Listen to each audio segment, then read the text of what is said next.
Hello everyone, okay Shivam पे एक बार फिर से आप सभी का स्वागत है।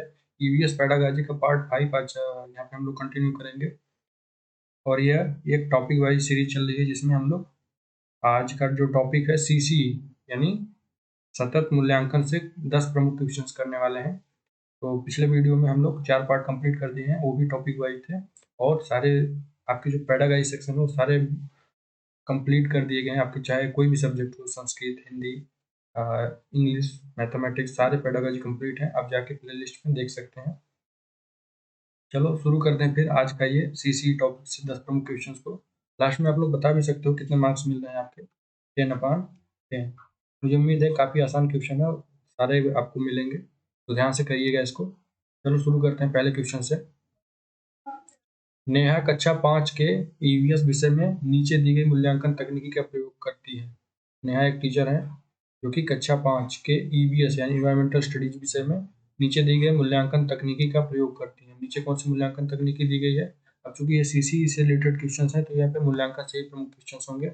देखो यहाँ पे चार आप जो भी स्टेप दिया है, पहला स्टेप में क्या है? हस्तलिख हस्तसिद्ध क्रियाकलापों का मूल्यांकन जो नेहा यहाँ प्रयोग करती है मूल्यांकन तकनीक का। तो पहला क्या है? हस्तसिद्ध क्रियाकलापों का मूल्यांकन। सेकंड, गृह कार्य मूल्यांकन।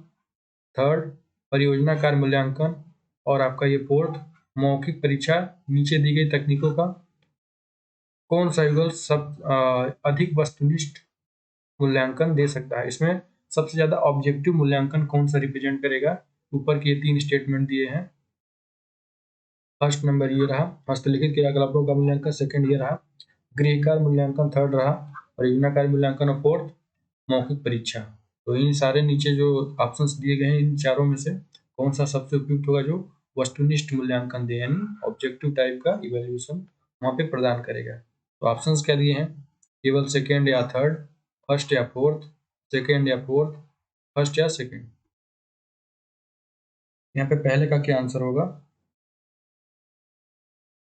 जो हस्तसिद्ध क्रियाकलापों का मूल्यांकन करे, गृह कार्य का मूल्यांकन करे, परियोजना कार्य का मूल्यांकन करे और मौखिक परीक्षा का मूल्यांकन करे। इसमें से कौन सा वस्तुनिष्ठ मूल्यांकन देगा?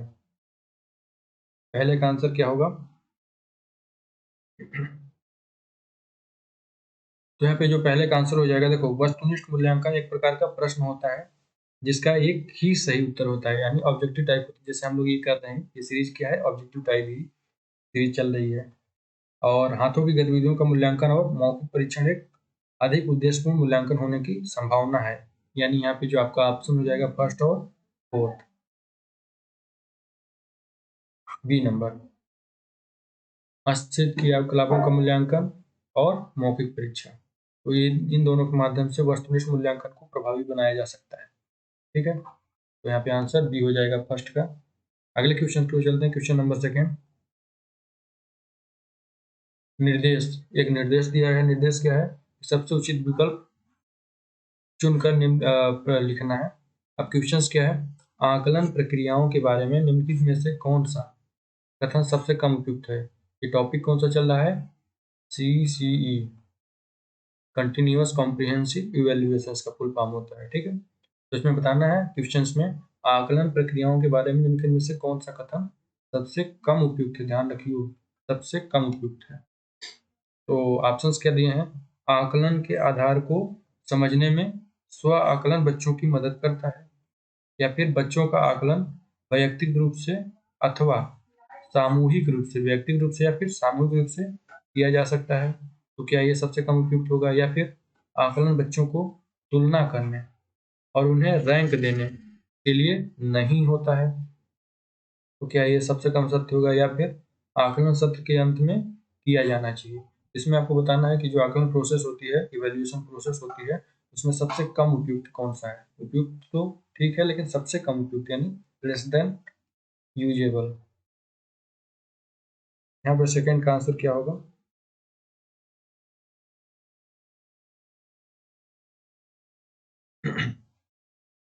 क्वेश्चन का आंसर सोच लिया? देखो जो आपका यहाँ पे सबसे कम उपयुक्त होगा, देखो शैक्षिक मूल्यांकन आमतौर पर मापदंडों, ज्ञान, कौशल, व्यवहार और विश्वासों में दस्तावेज करने की प्रक्रिया होती है। ठीक है, यह एक उपकरण या व्यक्तियों की उपलब्धियों या क्षमताओं के बारे में परीक्षण या अन्य स्रोतों से जानकारी प्राप्त करने की विधि है। आकलन एक अवधि के अंत में किया जाना चाहिए। ठीक है, तो यहाँ पे जो आंसर हो जाना चाहिए सबसे कम के रूप में, आकलन सत्र के अंत में किया जाना चाहिए, ये सबसे कम उपयुक्त होगा। बाकी ये तीनों सही होंगे कि बच्चे की तुलना करने और उन्हें रैंक देने के लिए नहीं करना चाहिए आकलन, और आकलन व्यक्तिगत रूप से और सामूहिक रूप से दोनों रूप से किया जाना चाहिए, और आकलन के आधार को समझने में स्व आकलन बच्चों की मदद करता है। सेल्फ आकलन असेसमेंट जो होता है तो बच्चों की काफी मदद करेगा। यहाँ पे सेकेंड का आंसर डी हो जाएगा, सबसे कम के रूप में पूछा है। क्वेश्चन नंबर थर्ड, निम्न में से कौन वास्तविक रिकॉर्ड का प्रतिनिधित्व करता है? यहाँ पे बताना है कौन इसमें से वास्तविक रिकॉर्ड का प्रतिनिधित्व करता है। किसी घटित घटना पर संक्षिप्त जानकारी, बच्चे की वर्कशीट का संग्रह, माता पिता को दिखाई गई एक अनौपचारिक रिपोर्ट, या किसी बच्चे की प्रगति के बारे में स्कूल प्रशासन को दिखाई गई रिपोर्ट वास्तविक रिकॉर्ड का प्रतिनिधित्व करेगा। ठीक है, इन चारों ऑप्शनों में कौन हो जाएगा थर्ड का आंसर?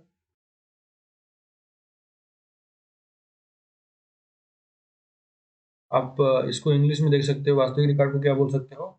एनेक्डोटल रिकॉर्ड, एनेक्डोटल इसे बोला जाता है। एनेक्डोटल रिकॉर्ड का प्रतिनिधित्व यानी रिप्रेजेंटेशन कौन करेगा? इसमें कौन सा आंसर होना चाहिए थर्ड का? दो आपका एनेक्डोटल रिकॉर्ड होता है किसी शिक्षक द्वारा बच्चे के कार्य की घटित घटना की छोटी सी कहानी प्रदर्शित करेगा। ठीक है, एक छोटी सी कहानी प्रदर्शित करने के लिए एनेक्डोटल का यूज किया जाता है। तो ऐसी कई मूल्यांकन तकनीकें हैं जिनका उपयोग डेटा रिकॉर्डिंग के लिए किया जाता है, और इनमें से एक वास्तविक रिकॉर्ड यानी एनेक्डोटल है। ये छात्र की प्रगति के लिए लिखित विवरण है। ठीक है, ये छात्र की प्रगति के लिखित विवरण होते हैं, और इन्हें शिक्षक दैनिक आधार पर अपडेट करते रहते हैं। इनका उपयोग सामाजिक कौशल की प्रगति को रिकॉर्ड करने में, निर्देशात्मक लक्ष्यों से संबंधित कुशलताओं का आकलन करने के लिए किया जाता है। तो ये हो गया आपका एनेक्डोटल के बारे में। और जो आंसर यहाँ पे हो जाएगा, किसी घटना का ये संक्षिप्त कहानी होता है, यानी ये डे बाय डे अपडेट करते रहते हैं, यानी क्लास टीचर जो होते हैं आपके, तो एनेक्डोटल का प्रतिनिधित्व करेगा किसी घटना का संक्षिप्त जानकारी, कहानी जानकारी। ठीक है, थर्ड का आंसर है। क्वेश्चन नंबर 4, निम्न में से कौन आकलन मानदंड नहीं है? आकलन का मानदंड नहीं है इसमें से। अध्ययन का मूल्यांकन, अध्ययन के लिए मूल्यांकन, अध्ययन के बारे में मूल्यांकन, या मूल्यांकन के रूप में अध्ययन। कौन सा आंसर हो जाएगा 4 का? जो कि आपको नॉट ए असेसमेंट पैराडिग। ठीक है, ये असेसमेंट का टाइप्स नहीं है, प्रकार नहीं है। पहला क्या दिया है? अध्ययन का मूल्यांकन यानी असेसमेंट ऑफ लर्निंग, तो क्या ये नहीं है? सेकंड, असेसमेंट फॉर लर्निंग यानी अध्ययन के लिए मूल्यांकन, यहाँ पे फॉर यानी के लिए, और अध्ययन के बारे में मूल्यांकन यानी असेसमेंट अबाउट लर्निंग की बात की जा रही है, और मूल्यांकन के रूप में अध्ययन यानी असेसमेंट एज लर्निंग। इसमें से इन चारों में से कौन सा ऐसा नहीं होगा जो असेसमेंट का पैराडिग्म नहीं है, आकलन का मानदंड नहीं? फोर का आंसर क्या होगा यहाँ पे? सी नंबर, बारे में, अबाउट के बारे में नहीं दिया गया। चार टाइप होते हैं असेसमेंट के, तो इसमें से एक ये अबाउट यानी बारे वाला नहीं है, बाकी ये तीनों होंगे, और एक और होगा assessment of learning, assessment for learning, assessment as learning, और असेसमेंट इन लर्निंग। ये चार टाइप्स होते हैं, और इसमें से असेसमेंट अबाउट लर्निंग नहीं होता। यहाँ पे के बारे में मतलब अबाउट की बात की जा रही है, असेसमेंट अबाउट नहीं होगा। ठीक है, तो 4 का आंसर सी। क्वेश्चन नंबर 5 पे चलते हैं। प्राथमिक स्तर पर पर्यावरण अध्ययन में रचनात्मक आकलन डाटा को शामिल नहीं करता। तो आपको बताना है कि प्राथमिक स्तर यानी प्राइमरी लेवल पे जो आपका ईवीएस स्टडीज यानी इन्वायरमेंटल स्टडीज है, पर्यावरण अध्ययन में क्रिएटिव असेसमेंट यानी रचनात्मक आकलन डाटा को शामिल नहीं करना होता है। शिक्षार्थियों के अधिगम रिक्तियों की पहचान करना, या फिर शिक्षण में कमियों की पहचान, शिक्षार्थियों के सीखने को बढ़ाने के रूप में, या फिर शिक्षार्थियों की ग्रेडिंग और रैंकिंग को शामिल नहीं करेगा। कौन सा इसका आंसर हो जाएगा?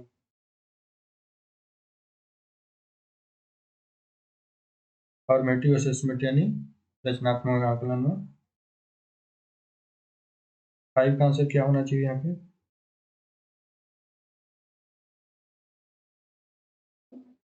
तो इसका आसान क्वेश्चन है, इसका आंसर हो जाएगा डी नंबर, शिक्षार्थियों की ग्रेडिंग और रैंकिंग, जो आपके प्राथमिक स्तर पर पर्यावरण अध्ययन में रचनात्मक आकलन इंफॉर्मेटिव असेसमेंट किया जाता है, उनकी ग्रेडिंग और रैंकिंग तैयार करने में ज़्यादा ध्यान नहीं दिया जाएगा, बल्कि उनको सीखने को बढ़ाने के लिए प्रोत्साहित किया जाएगा।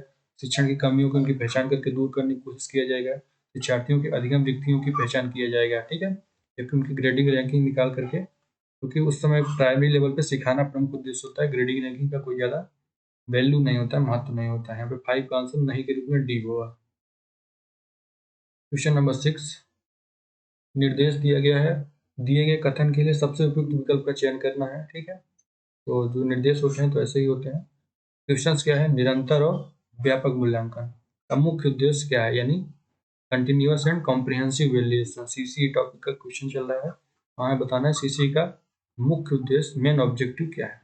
बच्चों में अनुशासन का सुधार करना, त्रुटियों के मामले में एक शिक्षक का प्रदर्शन, या फिर संबंधित विषयों में छात्र की ताकत और सीखने के अंतराल को निर्धारित करना, या फिर एक शिक्षक के काम के भार को कम करना।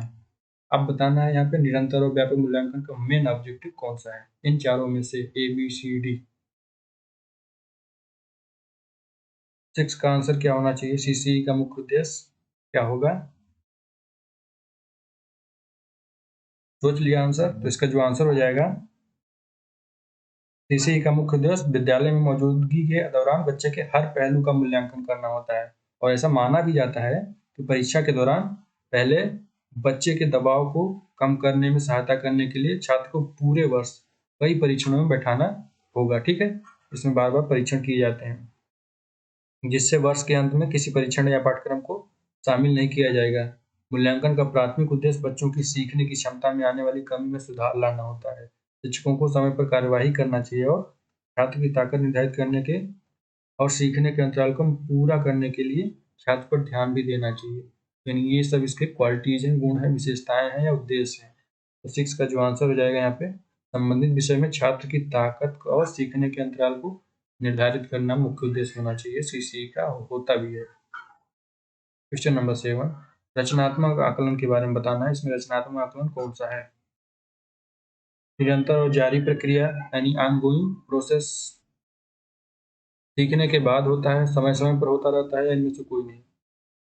फॉर्मेटिव असेसमेंट के बारे में बात की जा रही है। पहला क्या है, कंटिन्यूअस एंड ऑनगोइंग प्रोसेस। दूसरा टेक्स प्लेस आफ्टर लर्निंग, सीखने के जस्ट बाद, या फिर समय समय पर, यानी टेक्स प्लेस पीरियोडिकली, या फिर नन ऑफ दीज, यानी इनमें से कोई नहीं। 7 का आंसर क्या होगा, सोच लिया आंसर, तो इसका जो आंसर हो जाएगा ए नंबर, निरंतर और ऑनगोइंग प्रोसेस यानी कंटिन्यूअस प्रोसेस। रचनात्मक आकलन निरंतर और जारी प्रक्रिया होता है, जो दैनिक आधार पर होता है। शिक्षक दैनिक आधार पर छात्रों की सहायता कर सकते हैं। सीखने की प्रक्रिया पूरी होने के बाद सारांश का मूल्यांकन किया जाता है, और यह आमतौर पर टर्म के अंत के बाद आयोजित किया जाता है। ग्रेड सिस्टम का उपयोग सारांश मूल्यांकन में किया जाता है, सारांश मूल्यांकन में, ठीक है। तो 7 का आंसर निरंतर और जारी ऑनगोइंग प्रक्रिया कहलाता है, फॉर्मेटिव असेसमेंट। क्वेश्चन नंबर 8, एक निर्देश दिया गया है सबसे उपयुक्त विकल्प चुनने का। क्वेश्चन क्या है, प्रयोग करना आकलन का एक संकेतक है, निम्नलिखित में से कौन सा एक प्रयोग करने संबंधी संकेतक का आकलन करने का सबसे उपयुक्त तरीका है। प्रयोग करना आकलन का एक संकेतक है, जो कि निम्नलिखित में से कौन सा एक प्रयोग करने संबंधी संकेतक का आकलन करने का सबसे उपयुक्त तरीका है। पहला, सृजनात्मक लेखन, निदर्शन या प्रदर्शन लेखन, हस्तपरक गतिविधियां, चित्र पठन। 8 का आंसर क्या होगा,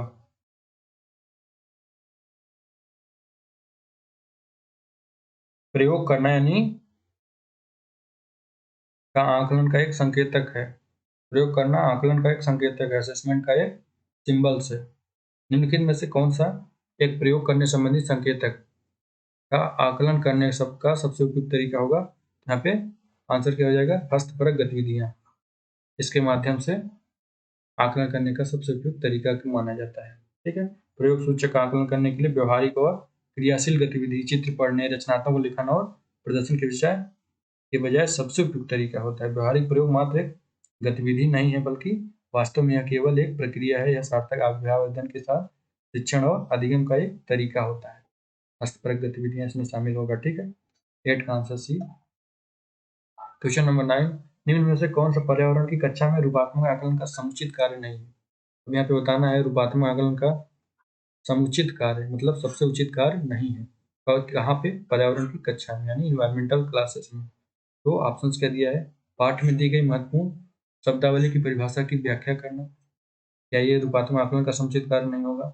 या फिर दिए गए प्रयोगात्मक क्रियाकलापों को पूरा करना और अपने अवलोकन को दर्ज करना, या फिर दिए गए प्रयोगात्मक प्रारूप के चिन्हांकन वाले आरेख को यहाँ पे सम्मिलित करना, या फिर जल प्रदूषण की हानियों के बारे में चर्चा करना।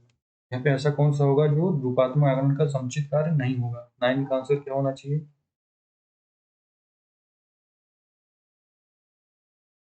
ध्यान रखना, नहीं के बारे में बात करना है।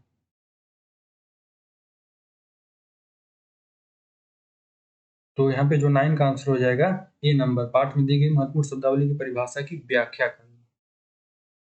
यह औपचारिक आकलन का कार्य नहीं होता है, ठीक है। जब औपचारिक आकलन किया जाता है, पाठ में दी गई महत्वपूर्ण शब्दावली की परिभाषा की व्याख्या करना नहीं होता है, जबकि आपको नीचे तीनों का उपयोग करना सही है, ठीक है। प्रयोगात्मक क्रियाकलापों को पूरा करना और अपने अवलोकन को दर्ज करना इसमें होता है। चिन्हांकन वाले आरेख और प्रयोगात्मक प्रारूप के उपयोग को यहाँ पे दिखाया जाता है और जल प्रदूषण की हानियों के बारे में चर्चा कर सकते हैं, जबकि महत्वपूर्ण शब्दावली की परिभाषा की व्याख्या नहीं कर सकते। एक 9 का आंसर ये। Question number 10, last but not least, ठीक है। तो सबसे उचित विकल्प चुनकर निम्नलिखित प्रश्नों के उत्तर देना है। अवलोकन तथा अभिलेखन आकलन के संकेतक हैं, ठीक है। अवलोकन अभिलेखन जो है आकलन के संकेतक है, सिंबल्स हैं असेसमेंट के, ठीक है। निम्नलिखित में से कौन सा तरीका इन्हें आकलित करने के लिए सबसे कम उपयुक्त है? अब इसमें से बताना है, 4 ऑप्शन दिए हैं, जो सबसे कम उपयुक्त कौन सा तरीका है जो आकलित करने के लिए सबसे कम उपयुक्त है। समुदाय का सर्वेक्षण आयोजित करना, कागज पेंसिल परीक्षा आयोजित करना, कक्षा में गतिविधियों का संचालन करना, समीप के पार्क में क्षेत्र भ्रमण की योजना बनाना। 10 का आंसर यहाँ पे बताना है।